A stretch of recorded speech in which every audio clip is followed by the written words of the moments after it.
We're explaining to you that your inner being is pure positive energy. No resistance in that vibration. And when you have what you call your death experience, you will reemerge into that pure positive energy, and you'll leave all doubt and fear and everything that you call negative emotion. You'll leave it behind, because it's only here in this physical world that it's even active in your vibration. So when you reemerge into non-physical, you're pure positive energy. And when you return, it's pure positive energy. Karma implies that you took some of that stuff with you and you're still working it out, and you've decided that you're going to be born again and work it out.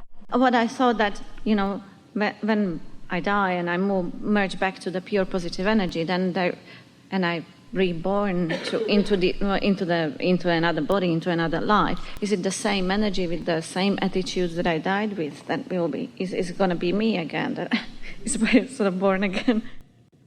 Absolutely not. You left that bad attitude with your dead body.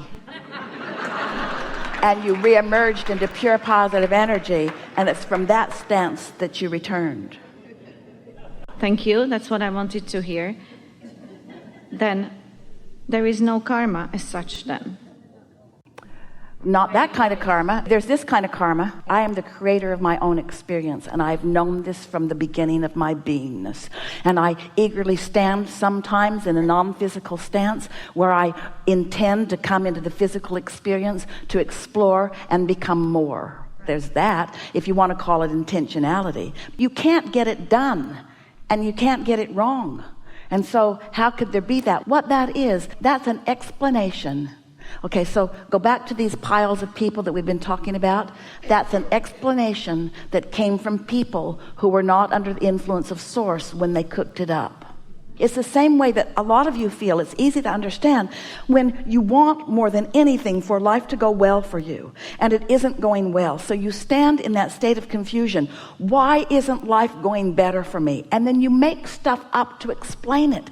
Well, I must be bad, or I must have been born under the wrong star, or I must have been really bad in a past life, or it's my mother's fault. You make up so many things. And the reason in any point in time that things aren't going well for you is because you're focused in opposition to what you want. You've got active in your vibrational frequency that the law of attraction is responding to, active vibration about what you don't want, so you're attracting what you don't want instead of what you do want. That's all that it is, you see.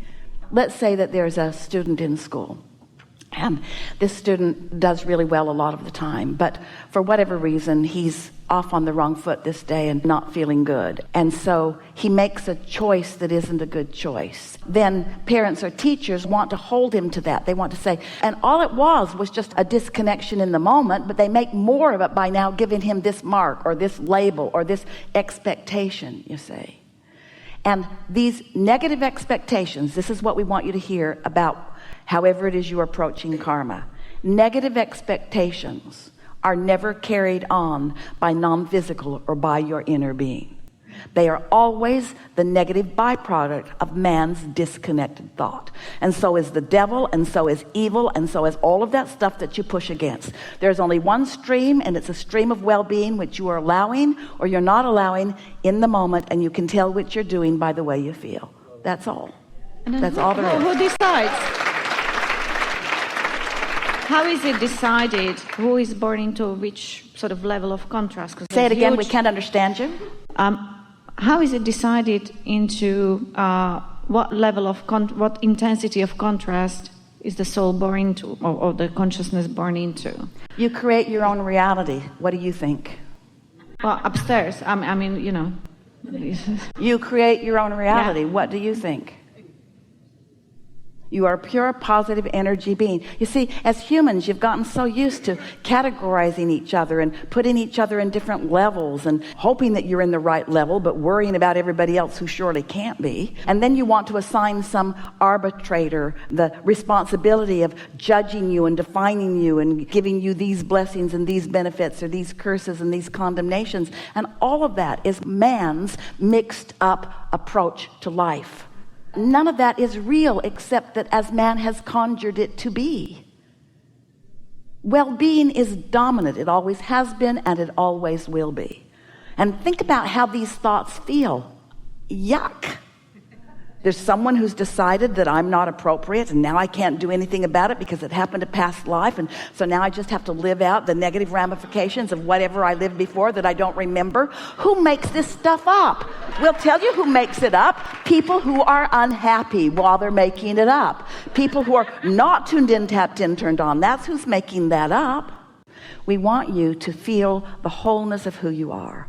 We want you to allow the love that your inner being feels for you to be something that you reach for and find often.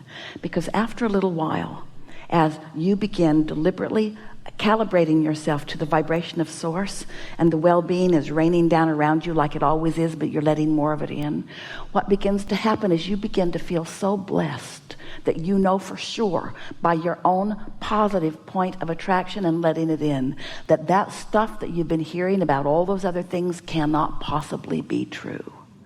You just feel the absolute blessedness of your own beingness and the love that source has for you, and you're returning love to that. And it's not long before you can tell right away how off that is, and how on that is, and how off that is, and how on that is, you see.